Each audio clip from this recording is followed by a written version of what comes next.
And welcome to the Cinque Terre. The Cinque Terre are like this. The more you climb... A lot of steps. The Cinque Terre were originally founded to absorb overflow population from the valley beyond these mountains. They're heavily reliant on terrace agriculture. Look at that. There's thousands of kilometers of terraces all along these mountains. If you look way over there, just beyond the horizon, you can kind of see Porto Rosso. So this whole area was designated as a national park in order to try and revitalize it and bring tourism money into it, because as you can imagine, in an era of industrialized agriculture, terrace farming is not super competitive. Look at this, more prickles. This whole cliff is like a succulent garden.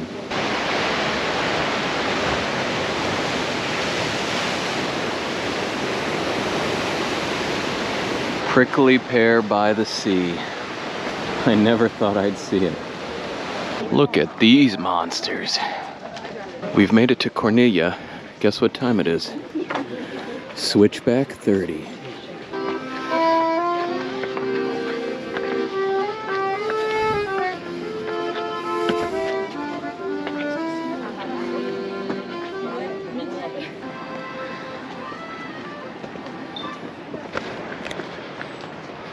And here's the top. Whew, a lot of distance. To quote Donkey from Shrek, I'm the stairmaster. I have mastered the stairs. And this is Corniglia. 200 people, itty bitty. Ooh. Hello. Look at this guy. Fried anchovy. Food was fine, but at this point I really am used to bigger portions. So next place I stop, I'll probably have to try and snag some more octopus.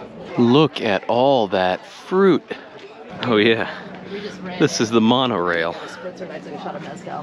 Nice. This is how people get their produce up and down the mountain.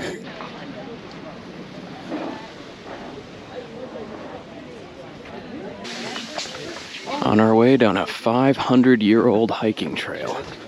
Look, it's an olive grove. I wish my tree would figure out how to do this. It hasn't really grown in years.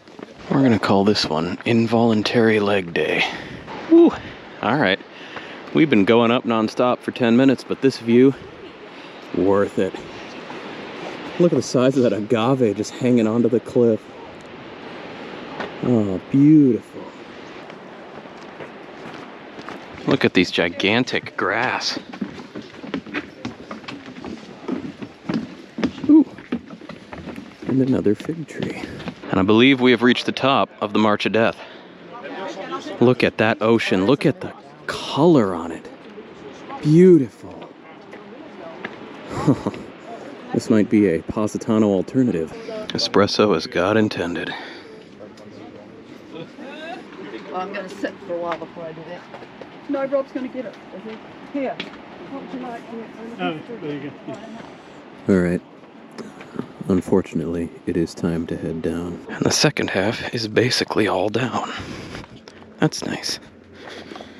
Except I kind of slipped and nearly killed myself a few seconds ago. And we've come around the mountain.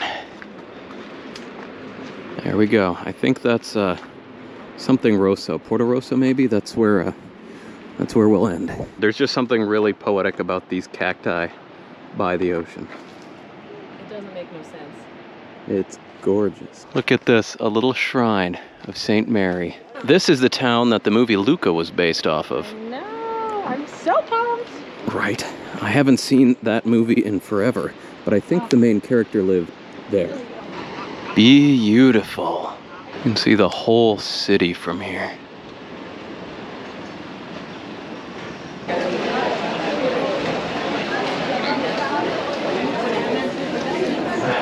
It's a very pretty little town, but I found the one thing that matters to me right now. The gelato shop.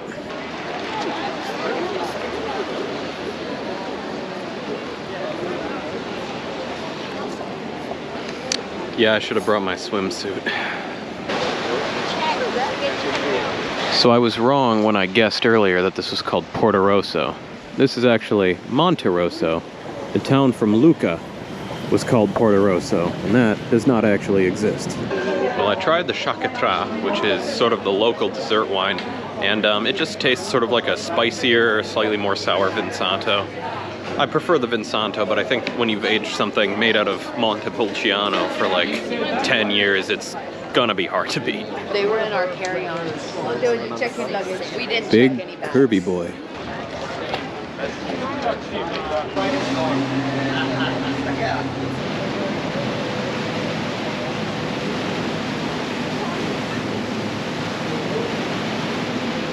Looks like there might be some rain coming in.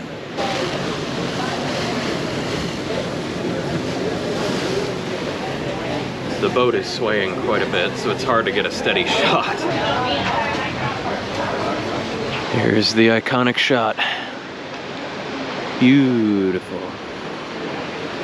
Gotta get the selfie. This fried fish display is kind of freaking me out. Fried seafood snow cone.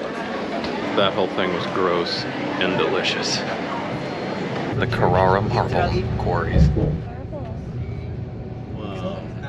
So I shared you the key, the secret of the Renaissance.